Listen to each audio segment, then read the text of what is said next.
Tomás, sí, Renzo. Ah, Sebastián, acá. Torres, acá está. Trepo, no está más, no, perdón. Vallejos, Ventura, ya está. Villalba, Wagner, acá. Salazar y Zapata. Bien. Los demás que están se conectan.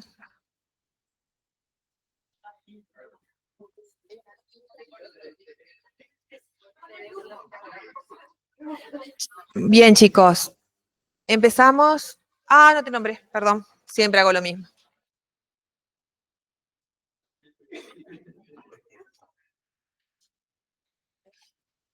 Y te marqué en la comisión.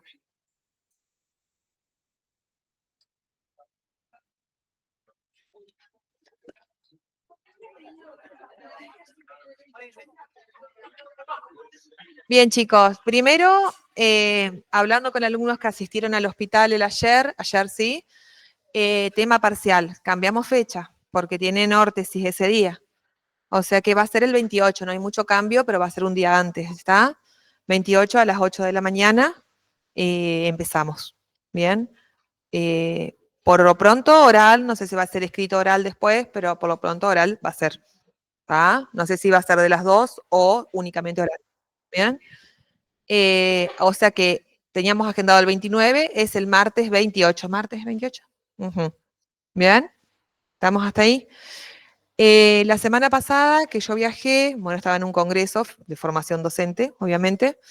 Bueno, estuvieron con Ariel el teórico. Esta tarde tienen otro teórico también, está, una parte teórica, pero en las comisiones de práctico como están citados, ¿bien? Neuro es mucha teoría más que práctica, por eso van a tener también así, clases así. Coma y estado vegetativo. ¿Bien? Es un tema lindo y lo dan esta tarde. Bien, vamos a seguir con la parte de, silencio chicos, de lo que es, el otro día vieron Guillain-Barré y Parkinson, ¿bien? Vamos a dar un poquito de lo que es ahora las esclerosis, ¿bien?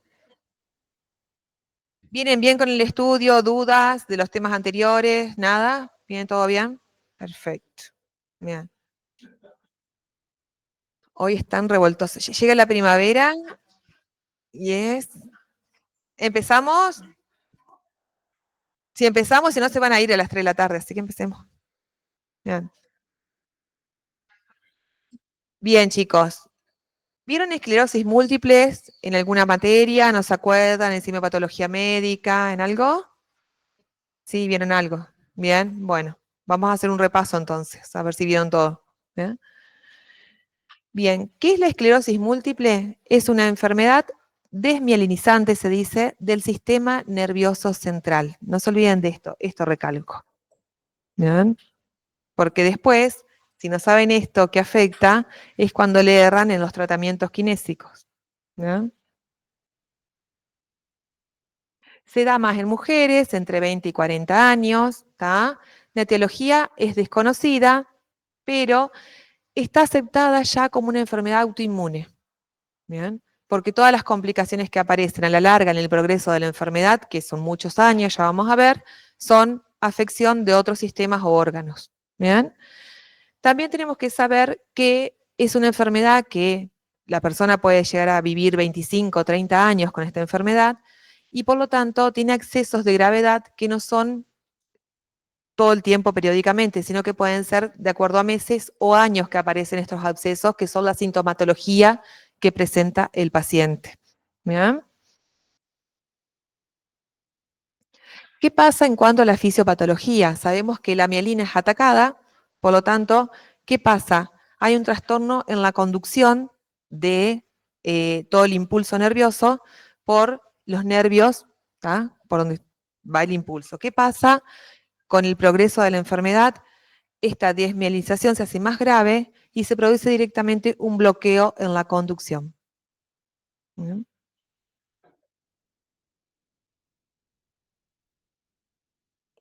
Primeramente, en los estadios primeros, ¿qué pasa con la mielina? Hay células productoras de mielina, ¿Qué pasa?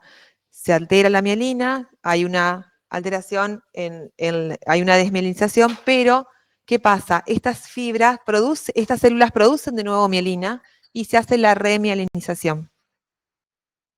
Con el avance de la enfermedad, estas células ya no actúan de la misma manera y es cuando decimos que se produce el bloqueo en la conducción porque la desmielinización es más grave y no se vuelve a remielinizar.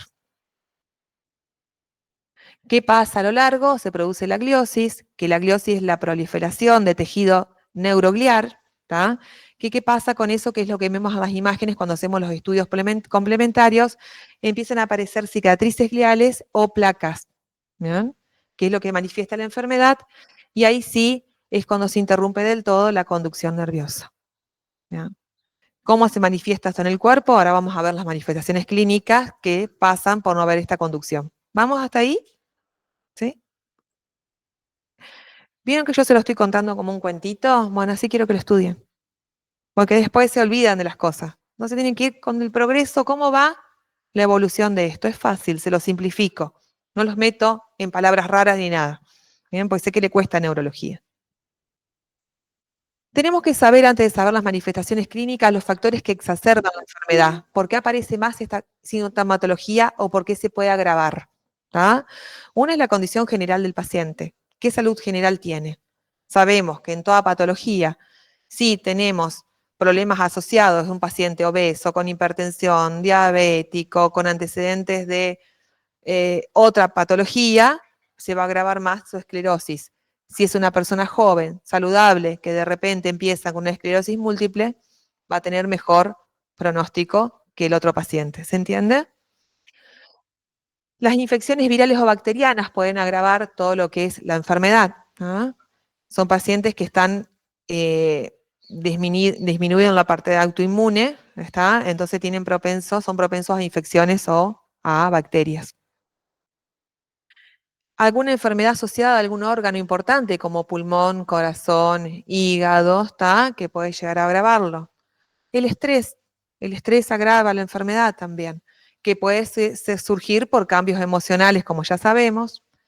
Y el calor es algo que tenemos que evitar en pacientes con esclerosis múltiple. Y después lo vamos a ver en la parte de tratamiento, que si está en un ambiente incendio de calor, exacerba todas las sintomatologías, ¿está? Por lo tanto, tenemos que tratar al paciente con cuidado, hacer la rehabilitación en ambientes ventilados o con aire acondicionado, ver la hora del día, de cuando nos vamos a ir a la siesta, a ir a hacer el ejercicio físico un día de verano. ¿Ah? Con este paciente tenemos que cuidar todos esos detalles. Acá empezamos con una manifestación clínica que no la vamos a ver del principio de la enfermedad. El paciente no empieza con espasticidad. Pero ¿por qué nombramos la espasticidad? Porque es algo que es característico de la enfermedad. ¿Y por qué te parece que tiene espasticidad? ¿Qué está afectando la esclerosis? La neuromotora superior. Bien. Entonces, ¿cómo termina el paciente en el estadio último de la enfermedad? Con espasticidad. Bien. Está afectado el sistema nervioso central. ¿Cómo empieza el paciente? Con fatiga y debilidad muscular. ¿Qué manifiesta él? Me siento cansado a la tarde, me duelen los músculos, dolor en las piernas, en las extremidades. Generalmente empieza a afectar las extremidades. ¿Se acuerdan de Guillain-Barré? Bueno, igual. ¿Ah? Empieza con afección más de las extremidades. ¿Ah? Debilidad en las manos, en las piernas, se tropieza. ¿Ah? Va caminando, se tropieza en la vereda, piensa que está levantada la vereda y no está levantada. ¿Ah? Es fatiga. Empiezan las parestesias de adormecimiento de los miembros también, más inferiores. ¿Por qué digo más inferiores? Porque después van a la diferencia con ELA. ¿Mm? Alteraciones del equilibrio, dolor, que ya se lo dije anteriormente. Movimientos descontrolados, ataxia. ¿Qué es la ataxia? Una alteración del equilibrio, ¿está? Nixtammus y diplopía, o sea, ve esto y lo ve doble. Eso es la diplopía, ¿está? ¿Cómo aparece toda esta sintomatología? Progresivamente. No es un paciente con esclerosis que lo voy a diagnosticar y va a tener todo esto. Esto es progresivo. ¿Está? ¿Con qué empezamos? Con la fatiga y con la debilidad muscular. También tenemos cambios cognitivos y afectivos, decimos. ¿Por qué?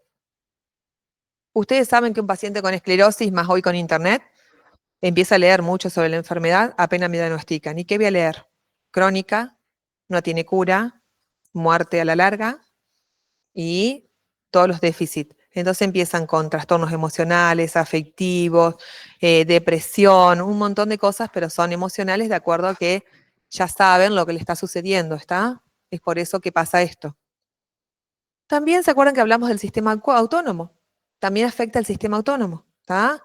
Hay un aumento de la frecuencia cardíaca, una disminución de la presión arterial, puede haber constipación, impotencia sexual. ¿Por qué todo esto que decimos acá? Porque dijimos que era una enfermedad sistémica autoinmune. ¿Ah? ¿Cómo se realiza el diagnóstico de esta enfermedad? Generalmente es la clínica. El paciente va a un neurólogo, primero va seguramente caer en un traumatólogo o un médico clínico. Alerta esto, este médico lo divide a un neurólogo. ¿Ven? Del neurólogo, ¿qué pasa? Hace un examen físico, ve que la sintomatología puede concordar o puede ser acorde a una esclerosis, más la edad, más el sexo, más todo, y manda los estudios complementarios. ¿Ah? Generalmente se hace una resonancia magnética donde vemos lo que le dije, toda la alteración del tejido glial, neuroglial, y también hay pérdida de mielina, que la vemos en la resonancia. ¿Bien? Y en el líquido cefalorraquídeo lo que vemos es la inflamación de todo lo que es el sistema nervioso, hay inflamación de todos estos nervios. ¿Y qué pasa? Y puede haber un aumento leve de proteínas. A veces sí, a veces no. Esto es relativo. Bien. Inflamación,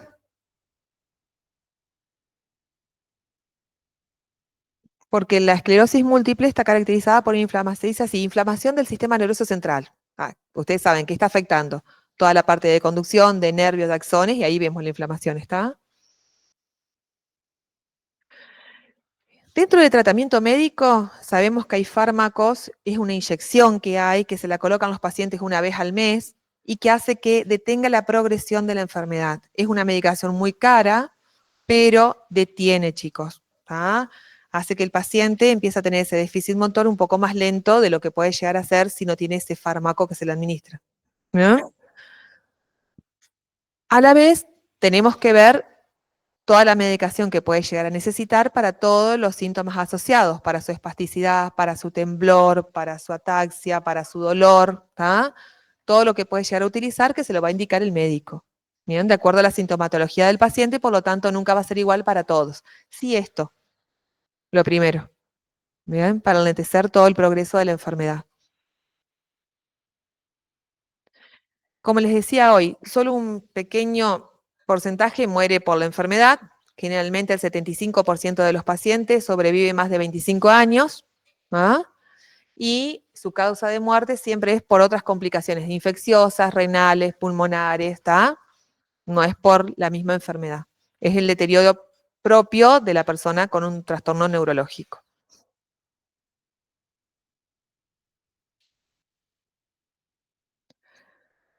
Para esto tenemos diferentes estadios dentro de la esclerosis, ¿está?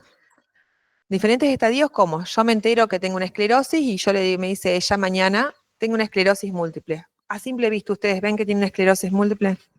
Se para, caminaba, puede ser que salió y se tropezó ahí, puede ser que estaba parada y perdió el equilibrio, pero más de eso no. Entonces el paciente en la etapa 1 es independiente todavía, puede seguir con su actividad laboral, profesional, diaria, todo lo que puede llegar a hacer está permitido.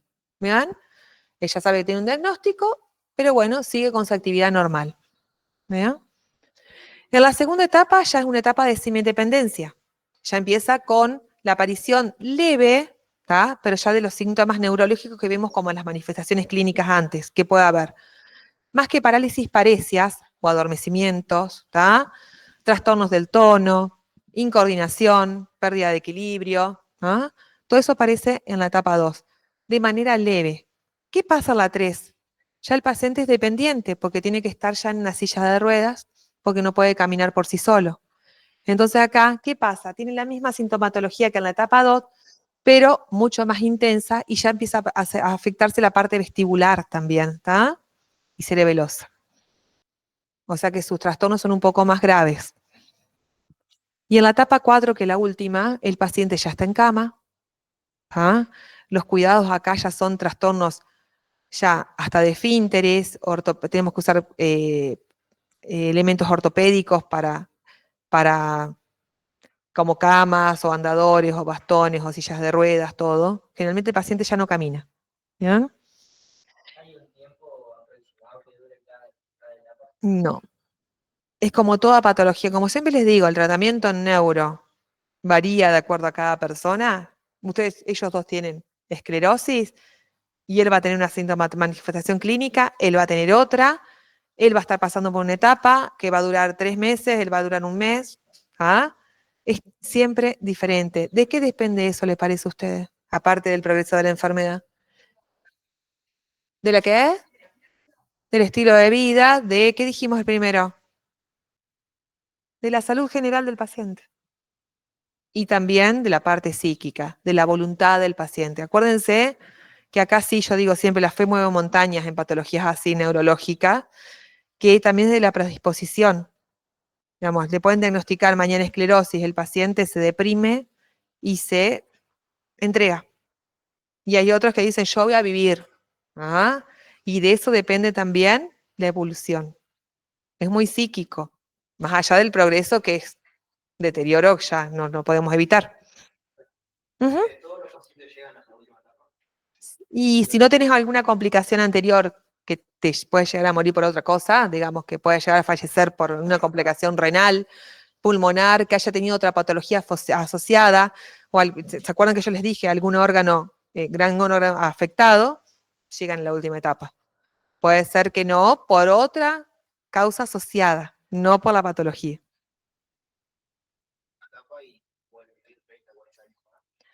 Cuando llegan a la última etapa ya están en etapa terminal. Pueden vivir más entre la 2 y la 3. Un paciente en silla de ruedas te puede vivir 10 años, 15. ¿Ah? Entre la 2 y la 3 tienen más, es más su trayecto de vida. Bien. Sí, en silla de ruedas sí, pero acordate que ya tiene mayor afección de equilibrio y todo, tienen menos control de tronco, mucha espasticidad, generalmente terminan en posición fetal. ¿Ah? Entonces ahí ya priorizamos otra cosa que vamos a ver en tratamiento ahora, los cambios de decúbito, la movilización, todas las complicaciones que podemos llegar a tener. Obviamente que siempre buscamos la bipedestación, ya sea con un bipedestador si lo tenemos, o con la sedestación, en el borde de la cama, donde sea. Siempre intentamos hasta el último día de vida del paciente. ¿No? Bien, ¿qué buscamos con estos pacientes? Mantener su autonomía el tiempo que sea necesario y que pueda hacerlo y realizarlo. ¿Ah? Después de esto, que ya no tenga su autonomía, que no la pueda tener, ¿qué buscamos? Todo el tratamiento ya en el reposo del paciente, ¿está? Que ahí empiezan todo, tienen que asociarlo con lo que vimos antes, que siempre se lo repito, las complicaciones del decúbito, y ahí van a sacar el tratamiento. ¿No? ¿Qué complicaciones puede tener un paciente que está en cama y que no tiene movilidad? Ya lo saben ustedes. Úlcera, rigidez articular, cambios de trofismo de piel, problemas respiratorios, ¿está? Todo eso tenemos que evitar en esta etapa última. No es necesario que lo estudien de memoria, es razonamiento que ustedes tienen que sacarlo. ¿Bien? Entonces acá le dice más o menos lo que vamos a trabajar y después vamos a ir por etapas. ¿Bien? ¿Qué podemos hacer acá entre los accesos? ¿Qué son los accesos de gravedad que les dije? El paciente puede estar bien y entra en un pozo, que es su acceso de gravedad, y sale de vuelta. ¿Cómo puede pasar esto? Un mes, pasan 6 meses, no tiene nada, al año de vuelta y así sucesivamente, ¿está? Cada vez van a ser más cortos esos periodos de estar bien, digamos. ¿Qué pasa acá? Mantener las amplitudes articulares. Sabemos que es un paciente que va a ir sí o sí a la espasticidad. ¿Ah? Entonces tratamos de mantener las amplitudes articulares el máximo posible. Después evitamos la atrofia muscular, ¿tá?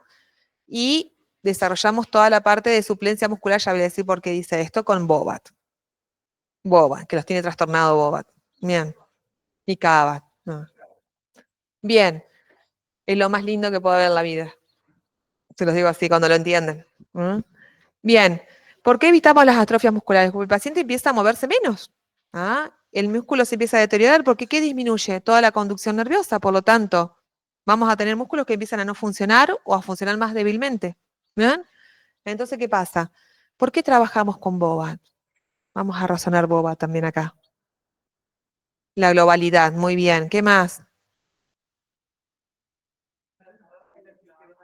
Claro, el paciente va teniendo una regresión y es como si volvemos a ser niños. ¿Qué va perdiendo? Todas las reacciones. ¿Tá? ¿Qué reacciones? De enderezamiento, de equilibrio, protección ante una caída. ¿Tá?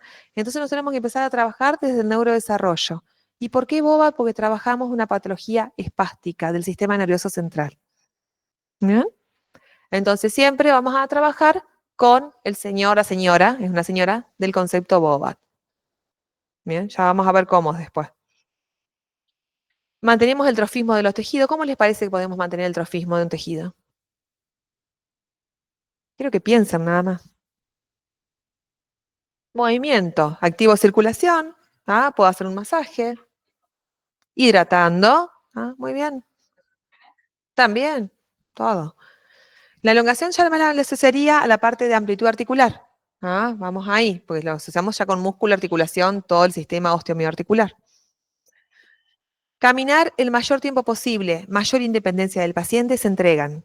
Yo no quiero ir más a trabajar. ¿Para qué voy a trabajar si yo anda, te hace bien? No podés estar parado mucho tiempo. Bueno, programate, está parado un rato. Después, yo tenía un paciente, bueno, diferente con ELA, que ya lo vamos a ver, que lo mandaba, tenía un negocio, y no podía ya utilizar sus manos, no podía estar parado, nada. Entonces le decía, bueno, ponete, no podía hacer las cuentas porque ya cognitivamente, a envolver regalos. Entonces, de paso, trabajás la motricidad fina, tenía una juguetería. Envolvé, hacé los envoltorios. Entonces, lo hace sentir útil, la mayor autonomía posible, que camine el mayor tiempo posible. ¿Con alguna ayuda ortopédica? Sí, está bien, para que no se caiga y se frustre. ¿Vean? Facilitamos, si no, la autonomía en silla de ruedas. No puede caminar, no me quedo acostado. Bueno, vamos a manejar tu silla, vamos a trabajar la musculatura del miembro superior y todo para que tengas la mayor fuerza posible para manejar tu silla. ¿Vean? Acuérdense que afecta más miembro inferior primero. ¿Ven? Y siempre vigilando las funciones vitales porque sabemos que dijimos que afecta también el sistema nervioso autónomo. Entonces no se nos puede descompensar en nuestra rehabilitación, por lo tanto tenemos que tener en cuenta eso.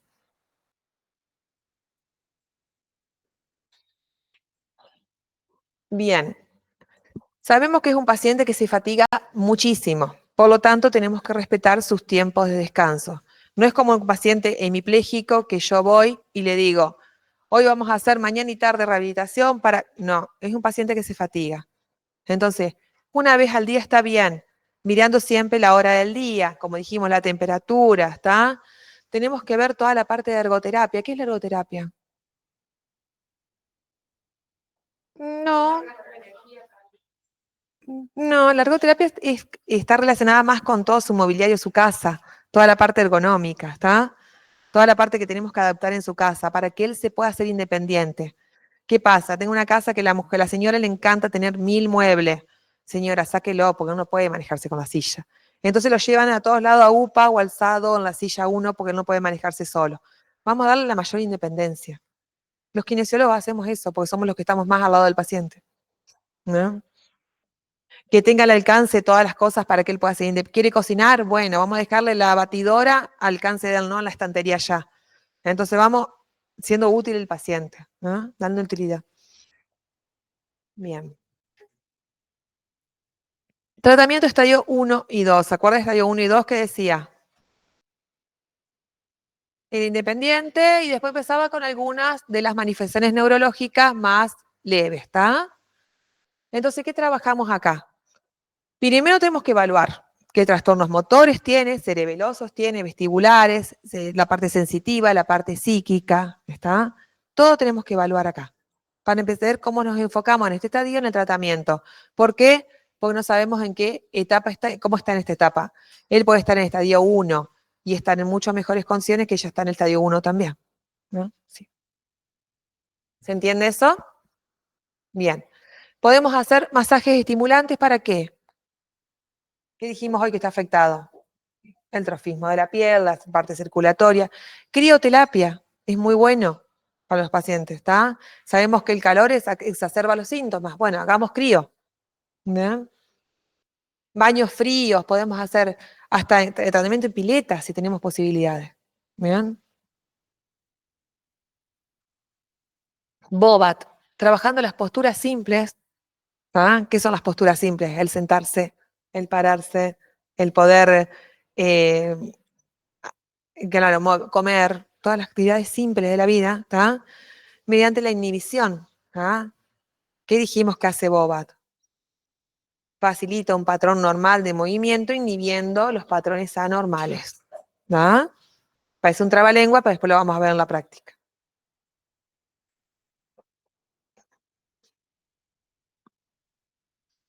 Maniobras de relajación, sabemos que está afectada la parte cognitiva, que es un paciente espástico. ¿Qué dijimos de la espasticidad en el paciente hemipléjico? Que puede llegar a afectar muchísimo en nuestra rehabilitación. Si es un paciente que es nervioso, aumenta la espasticidad. ¿No? Entonces, ¿qué pasa ahí? Hay un paciente que va al hospital, que siempre lo veo, que es un hemipléjico, y él es, ¿vieron esas personas rezongonas que todo le afecta? Todo. Entonces todos los días llega enojado por algo. Ese enojo hace que esté así tenso. Ustedes ahí ven que va a servir una maniobra de relajación para que él relaje, lo hablo y después empiezo mi rehabilitación. Si yo quiero empezarlo con boba, bueno, vamos, así como está. Vamos a abrir, punto llave, tiro, y el paciente está tenso porque psíquicamente está mal, no voy a lograr nada. Entonces, capaz que una sesión hacen todo lo que es relajación y les puedo asegurar que funciona más esto que aplicar boba para la espasticidad. ¿No? Busco que el paciente se relaje. O sea que, ¿por qué decimos que es interesante neuro? Porque ninguna sesión es igual. Un día el paciente anímicamente va a llegar bien y voy a trabajar genial, y a la otra sesión va a ser otro paciente que no conozco. ¿Bien? Bueno, y acá miren lo que aparece. ¿Lo ven todos? Sí, se ve. Movilizaciones pasivas, activas, asistivas con diagonales de Cava. ¿Por qué Cava si es sistema nervioso central? ¿Cava con qué trabaja? Estoy haciendo repaso de técnicas 2 también, por eso le estoy preguntando. ¿Cava con qué trabaja? Con diagonales. ¿Con qué más? Importantísimo en Cava, si no saben esto. No tuvieron clase. La propiocepción. Propiocepción. ¿Qué más? Hasta ahí vamos bien con esclerosis. ¿Qué más? Estamos re bien porque es todo movilidad. Pivot, ejes, diagonales, propiocepción. Le falta algo re importante. No, esos son los reflejos. Resistencia, chicos. ¿Y yo puedo hacer resistencia en una persona espástica? No. Entonces, ¿por qué estamos trabajando CABAT? Porque trabajamos un CABAT adaptado, digo yo. ¿Ah? ¿Qué hacemos? Activamos las diagonales, que son importantes para los movimientos de la actividad diaria, que tienen la complementación de todos los movimientos, pero lo hacemos sin resistencia. Por eso no trabajamos músculos flácidos, sino espásticos. ¿Se acuerdan cuando hacíamos la diferencia entre CABAT, BOBA, entre motoneurona superior e inferior? Vamos relacionando así. ¿Ya? Entonces yo puedo aplicar CABAT, pero no aplico la resistencia, no es un CABAT puro, porque la técnica de CABAT es resistencia. ¿Ah? ¿Para qué? Para reclutar más unidades motoras. ¿A dónde hago la resistencia? En la parte que yo quiero fortalecer del músculo o grupo muscular. ¿Ah? Pero voy a trabajar ya más sectorizado, pero ya trabajé BOBAT. ¿Bien? Está claro por qué trabajo CABAT a veces en sistema nervioso central, porque por ahí dicen, pero ¿por qué me dice la profesora que trabajo CABAT si es patología espástica? ¿Ah? Es por eso. ¿CABAT? Sí, yo lo dije recién. Sí, sí, sí, sí, pileta. Ujú.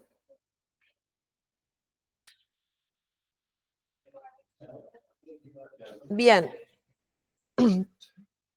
Esto es más de lo que dije hoy, ¿está? ¿Qué podemos agregar acá? ¿Qué dice?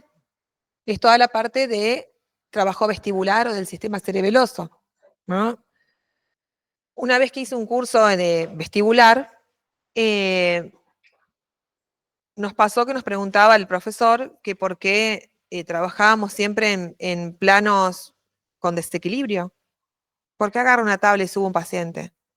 Yo puedo trabajar equilibrio la parte vestibular primero progresivamente, la trabajo desde el piso. ¿Está? Veo cómo el paciente funciona y si tengo posibilidades de darle un plano inestable. ¿Ah? Pero primeramente lo trabajo de esa manera. Hay chicos que fueron al hospital, yo ya no recuerdo, que vieron el otro día como hicimos una parte de rehabilitación vestibular para vértigo posicional. Justo lo habíamos visto acá, fueron al hospital y vieron eso. ¿Está? Se trabaja mucho con la parte de equilibrio y la parte vestibular, y no por eso en planos inestables. ¿Está? Lo puedo trabajar girando la cabeza, parándome en un pie y en el otro, en un espaldar sueco, ¿está? Sin una tabla de propiocepción. O sea que tenemos que ver también cómo está el paciente para ver cómo trabajamos su parte vestibular y de equilibrio. ¿No? Bueno, Cabat Bobat, listo. Bueno, esto es más de lo que dije hoy. Puede haber desequilibrios. Dijimos que está afectada la parte también de vestibular y cerebolosa. Entonces puede haber trastornos laberínticos y los podemos trabajar también frente al espejo o las marchas en línea recta, en una paralela, para que el paciente pueda llegar a- a trabajar esa inestabilidad. Reeducación de la marcha en caso que lo pueda hacer en este estadio, ¿está? Y en caso de que esté dificultada su marcha, usamos bastones primero, no usamos andador. El andador es un paso más adelante. ¿Mm?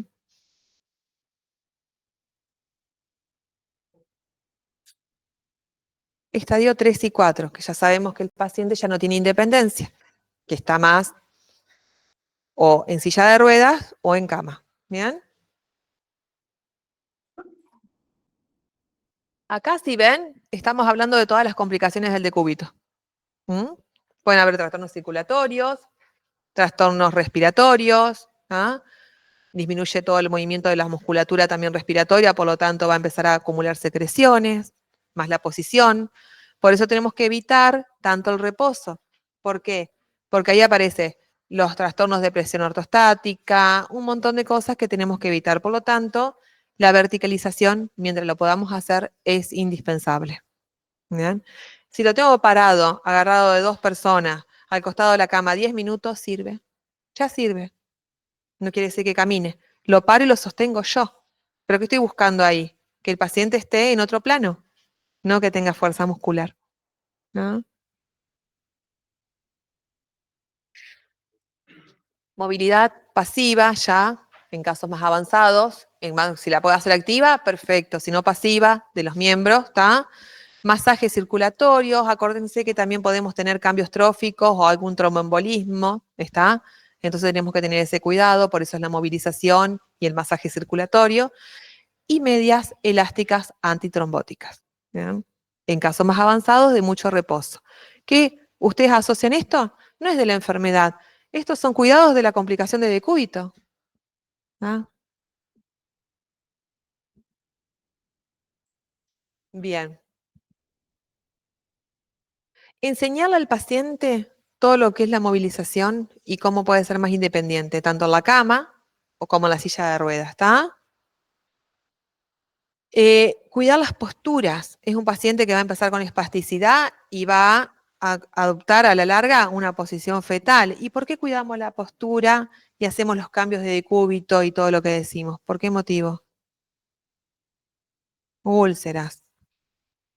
Disminuye la circulación. El paciente está más inmóvil, cambia el trofismo de la piel, soy propensa a úlceras. ¿Ah? Y bueno, y el cuidado respiratorio que ya lo dijimos. ¿Vamos hasta ahí?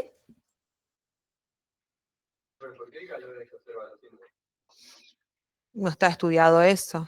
Yo lo asocio a todo lo que es una enfermedad inflamatoria, ¿está? Al ver calor, yo creo que exacerba todo eso, ¿está? Sí, a todos. A todos. Ujú. No está estudiada la causa, pero me pongo a pensar de los pacientes que yo he conocido con esclerosis, no fue por factor ni hereditario ni genético, fue algo, no se sabe la causa. ¿Eh?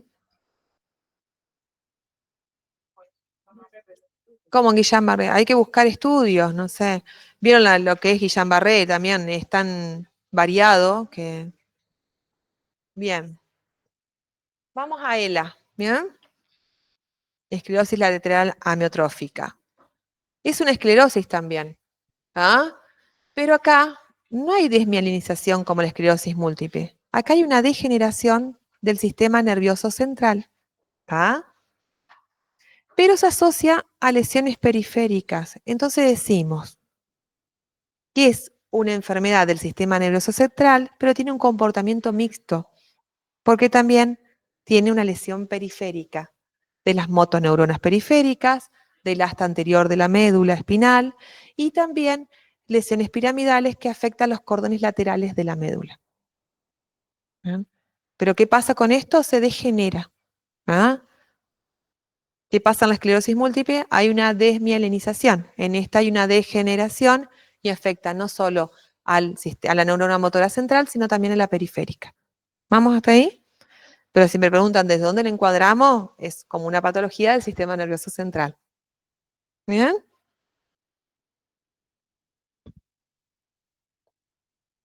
¿Qué diferencia tiene? También que ataca también a los nervios craneales y al bulbo raquídeo. Cuando ataca al bulbo raquídeo, ya chico, es en la última etapa, ya cuando el paciente fallece.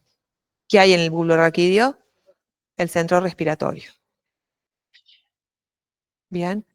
Se da también más en mujeres que en hombres, pero más grandes. ¿Se acuerdan que la esclerosis múltiple decía de 20 a 40 años? Acá estamos hablando de personas mayores de 50 años.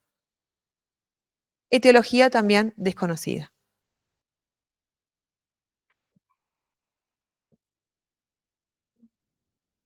Bien. ¿Qué tenemos que decir acá? ¿Cómo se va dando la enfermedad? Como dijimos, hay una degeneración del sistema nervioso que va degenerando lo que es la motoneurona, ¿va?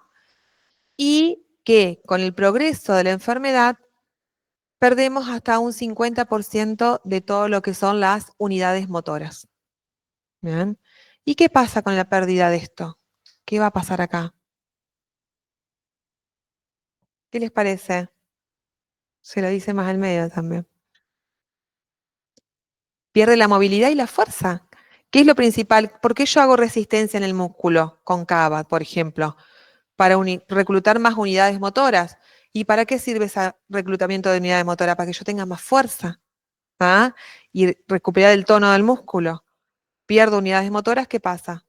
Pierdo tono y pierdo fuerza muscular.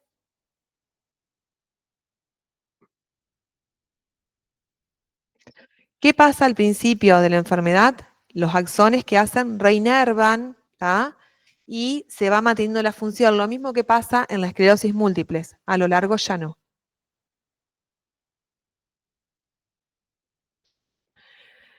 Esto es lo mismo. Primero hay una reinervación, ¿está? Por lo tanto, el paciente recupera mínimamente esa función, no del todo, hasta que deja de reinervarse, porque los axones ya no actúan de la misma manera. ¿Y qué pasa? Perdemos toda la parte de movilidad.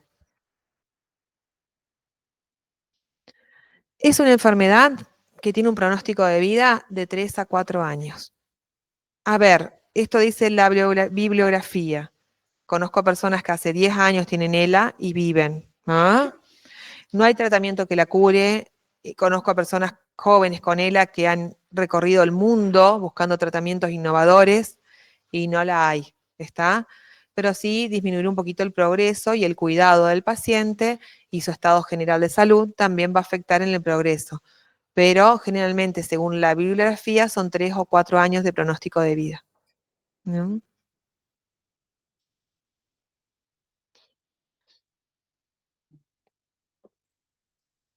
Bien, algo importante a ver, como dice acá, la clínica depende de la localización de la lesión y el progreso de la misma, pero tenemos que saber que los síntomas aparecen primero de manera asimétrica.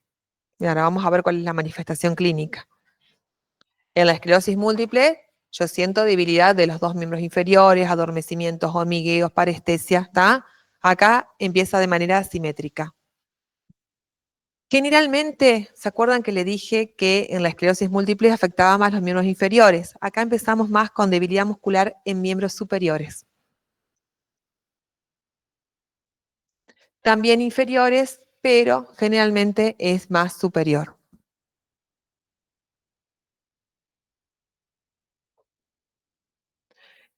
¿Qué pasa con el progreso de la enfermedad? Lo mismo que pasa en la esclerosis múltiple. Mayor debilidad, mayor limitación funcional. El tiempo no es igual en nadie, no lo sabemos, ¿no?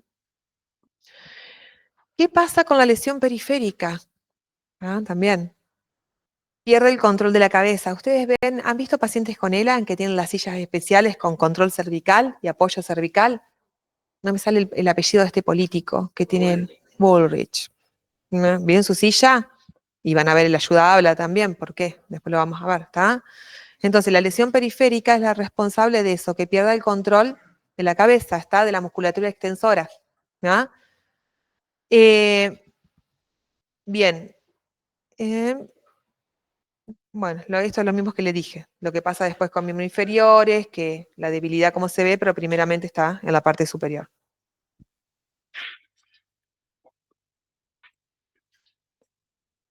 Bien. Esto es todo consecuencia de las lesiones periféricas. Pueden aparecer calambres, debilidad, también luxaciones, acortamiento de los tendones. ¿Pero por qué es el acortamiento de los tendones? Por la posición del paciente, ¿está?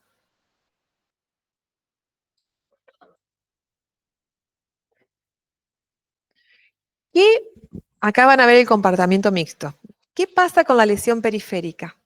Aparece hiporreflexia, flacidez y calambres musculares. Y ustedes van a decir, pero ¿cómo? Si también tienen la lesión del sistema nervioso central. Ahora vamos a ver. ¿Ah? Entonces, la lesión periférica puede determinar esto. ¿Ah? En la esclerosis múltiple dijimos que tenía alteración de la sensibilidad. Acá la sensibilidad está intacta. Es más motriz. ¿Vean? El dolor, ¿por qué aparece? No por la parte sensitiva. Es por la parte de inmovilidad, por la debilidad de la parte motora. No por la parte sensitiva. ¿Ah? Pero también tenemos una lesión piramidal. Entonces, ¿qué nos va a producir la lesión piramidal? Espasticidad e hiperreflexia. Entonces, ¿qué ustedes dicen? ¿Tiene hipo o tiene hiperreflexia? ¿Tiene espasticidad o tiene flacidez? Acá aparecen los clonus también. ¿Y qué le voy a decir? Puede presentar las dos cosas en diferentes estadios. Puede ser que él tenga más un estadio porque tiene más afección de la parte periférica y él tiene más afección de la parte central. Entonces, que acá aparece el término del profesor pionero de clínica, depende. ¿Tá? Pero pueden estar las dos cosas, ¿está?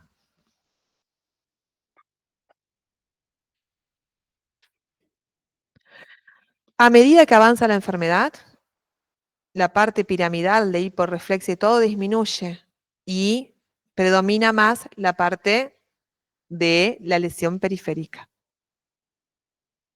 Muy trabalengua, ¿se entiende? Generalmente se da mixto, no son estadios. ¿Ah? Claro que sí, pero porque a medida que avanza la enfermedad, esto empieza a desaparecer y empezamos más con las otras sintomatologías, ¿no? Pero no son estadios como es la esclerosis múltiple, que va en etapas. Esto no, es re variado. Aparte, asócienlo, el paciente, a medida que pasa la enfermedad, empieza a tener menos control cervical, de la musculatura extensora, empieza a tener dificultad en la deglución, en el habla, no puede hablar a la larga. ¿Y a usted le parece que eso es por lesión piramidal? Más periférico. Mm.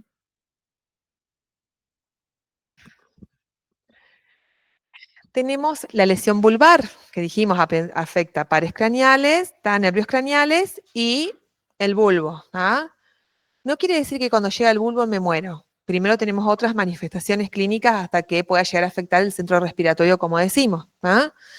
Pero la afección del bulbo hace que la degeneración pueda ser periférica o central o piramidal.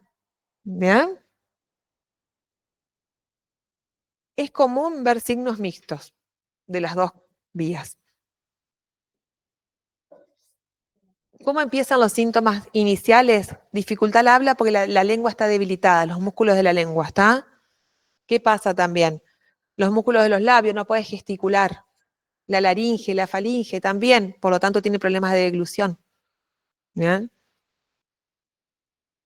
A la larga causa alteraciones en el habla. Hay dispositivos que crean los ingenieros que por lo cual el paciente habla. Lo ven al Bullrich, como hablaba con un microfonito. ¿Bien? La voz depende de la vía que esté afectada. ¿Tá? Nosotros tenemos que, si hay un sujeto que tiene más espasticidad, va a tener una voz más fuerte y más forzada. ¿No? Una voz más ronca, pero fuerte. En caso de que tenga más afección de lo que es la parte periférica, es más flácida y el habla es más aireada y débil. ¿Qué dice aireada? Es más pausada y débil. ¿Puede pasar por los dos? Sí. Puede empezar acá y termina acá. Y con la progresión de la enfermedad, como dijimos hoy, incapacidad de hablar. ¿Mm?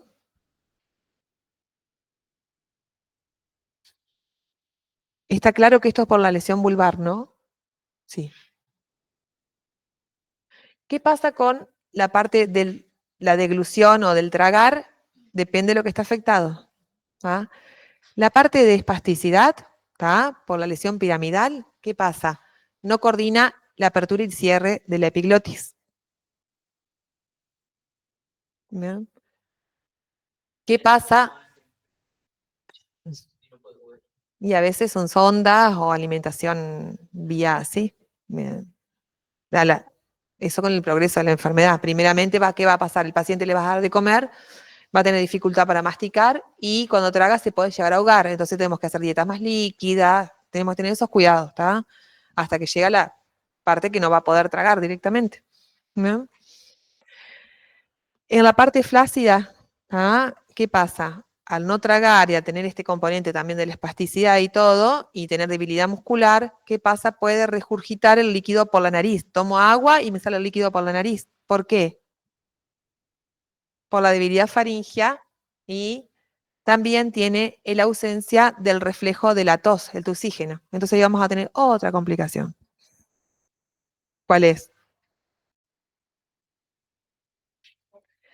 Faringe, laringe, todo débil, no puede toser, complicaciones respiratorias. ¿Bien? Y al haber, no puede tragar, ¿tá? Pero las glándulas productoras de saliva siguen actuando. Entonces, exceso en la salivación, ¿tá? Y no puede tragar y por lo tanto tener toda esa saliva tiene la debilidad y no puede cerrar la boca. Miren cómo va todo relacionado. ¿Bien?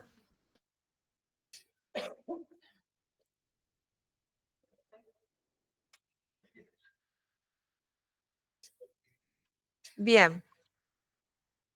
Debido a todo esto que dijimos antes, también aparecen las complicaciones respiratorias y la afección del bulbo. ¿Tá? Las complicaciones respiratorias generalmente aparecen más de noche primero, es la debilidad de toda la que es la musculatura respiratoria, por lo tanto no tiene los movimientos que tiene que tener normales de la musculatura para expulsar secreciones, no tiene el reflejo de oxígeno, aparece la disnea de esfuerzo, imposibilidad de dormir supino, de manera supina, ¿tá? Somnolencia debido a toda esta molestia que tiene, no puede dormir, ¿eh? Debido a la mala oxigenación y a la hipoxemia, tiene dolores de cabeza matinales, matutinos, ¿tá? Todo eso asociado a la parte de la mala respiración o función de respiratoria, ¿está?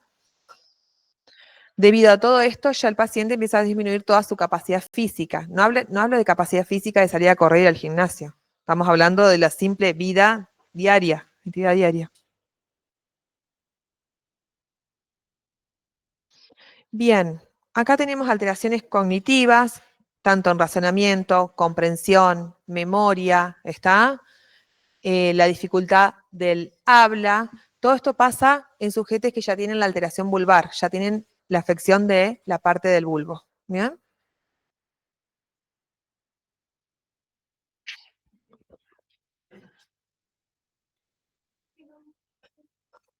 El diagnóstico de una ELA es por la clínica, ¿está? ¿Qué puedo ver en un estudio complementario, una tomografía de resonancia? La degeneración del sistema nervioso, nada más que eso. No voy a ver ninguna lesión característica, ¿está? Es la clínica, que es exacta, que lleva y el progreso de la enfermedad que me va diciendo más o menos que es esto. ¿Bien? Igualmente hay estudios complementarios que ahora vamos a ver.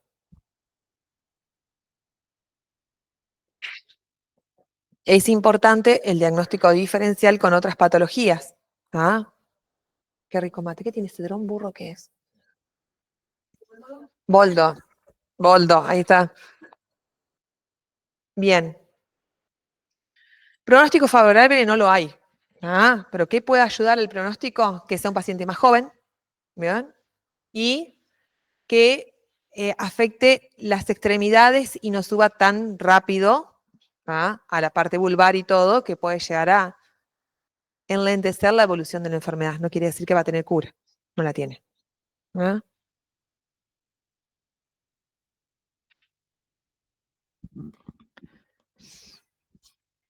No hay tratamiento, como decimos en la esclerosis múltiple, que ponemos una inyección y disminuimos el progreso de la enfermedad. ¿Está? Acá no tenemos tratamiento médico. El tratamiento médico farmacológico es de acuerdo a la sintomatología que tiene el paciente y voy, pero después nada más. Es nuestra rehabilitación para darle una mejor calidad de vida y el médico que ayude con el soporte farmacológico de acuerdo a la sintomatología del paciente, pero no hay una medicación específica para la esclerosis lateral. Esto también ya lo acabo de decir. Bien. ¿Qué vamos a trabajar acá? Es más o menos lo mismo. Mantener la funcionalidad del paciente, tener en cuenta la marcha, la aprensión que la va aprendiendo, que yo les conté recién. ¿Qué le pasaba a este paciente? Agarraba la virome y se le caía. No podía. Bueno, vamos a trabajarlo igual. Que se te caiga, pero paso vergüenza delante de los pacientes, de los clientes. Bueno, ándate más allá y ponete que nadie te vea a intentar envolver un juguete. ¿Eh? Intentar. Es parte de la rehabilitación, pero lo está haciendo en su trabajo. No, me quedo en casa. No, en tu casa no te vas a quedar. Anda a hacer eso para que se sienta útil. La parte de ergoterapia de la casa, como dijimos hoy, ejercicios respiratorios, puedo trabajar patrones, porque voy a ayudar a que no se debilite de manera tan rápida la parte de la musculatura respiratoria. Eh, Movilizaciones activas, pasivas, utilizar elementos ortopédicos. ¿Qué pasa? El paciente al principio se niega a utilizar un bastón o un andador. Por lo tanto, se va cayendo, agarrando de las paredes y por ahí te das vuelta y lo tienes tirado, porque está haciendo la rehabilitación y se cayó. ¿Por qué? Porque no lo manejan. Está parado y se le aflojó las piernas y los músculos y se cayó. Les digo porque lo viví, no es que lo estoy contando de un libro. ¿Cómo comparamos las dos enfermedades? Se lo fui diciendo más o menos esto, pero para que lo tengan de repaso. ¿Está? En la múltiple es una enfermedad desmielinizante del sistema nervioso central. La esclerosis lateral, la ELA, es del sistema nervioso periférico o mixto, piramidal y mixto. ¿Tá?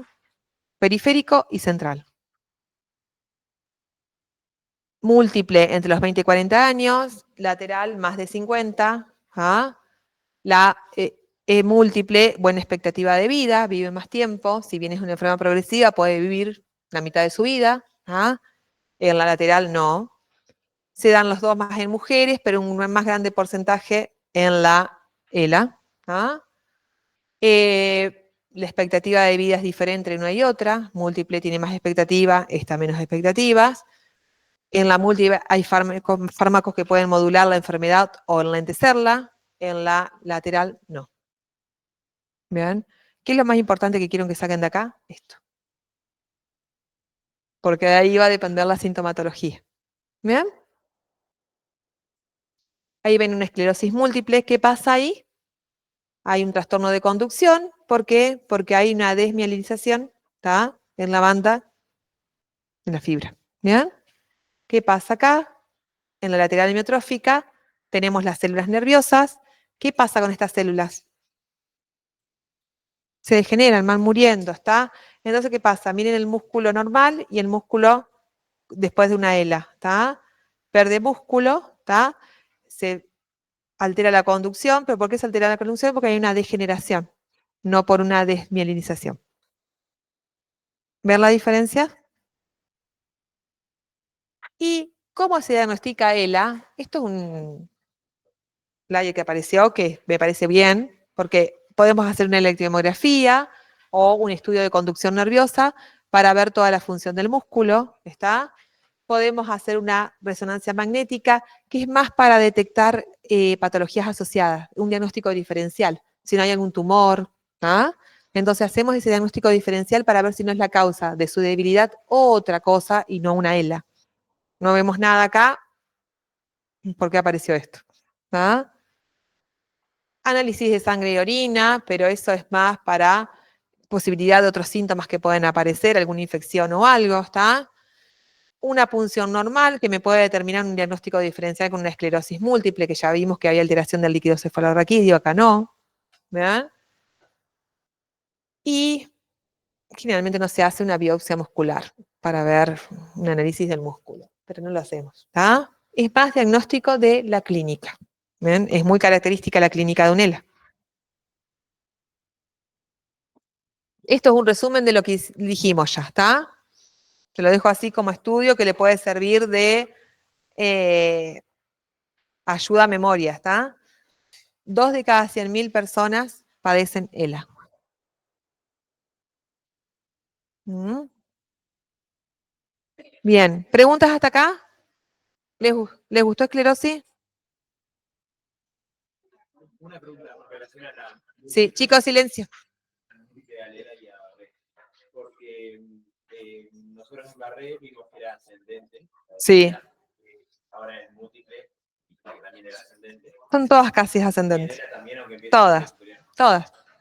La última afección, tanto Guillain-Barré como múltiple ELA, es el bulbo. ¿Está? En múltiple ya no, no tanto. En ELA y Guillain-Barré, sí. ¿Está?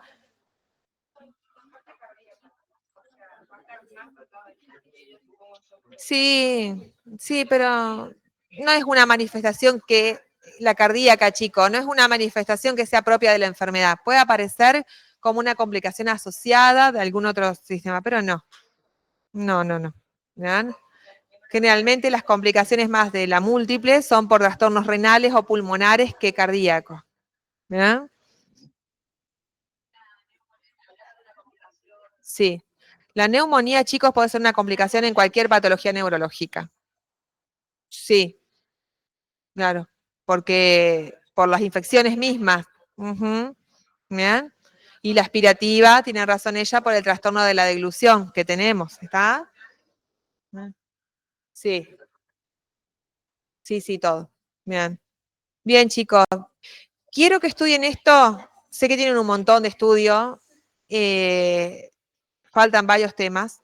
Hoy me preguntaban, faltan varios, lo vamos a dar a todos. Pero quiero que estudien a conciencia. Que es a conciencia como un cuentito, si no, no se van a acordar de nada. ¿Mm? Así que, por favor, vamos a ver después el Alzheimer y todo, que también tienen que estudiárselo así, de esa manera, ¿está? Pero son pacientes que vamos a tener todos los días y van a empezar a trabajar ustedes como kinesiólogos con esto, no con otra cosa. ¿Saben por qué? Porque con esto necesitan sus manos, su cuerpo, su cabeza y nada más. Entonces le va a llegar un paciente de domicilio con esto y lo van a agarrar. ¿Ah? Después, más adelante, van a decidir qué quieren hacer o no, pero van a empezar con problemas con pacientes neurológicos. ¿Eh? Bien, nos vemos la semana que viene. Chao, chicos.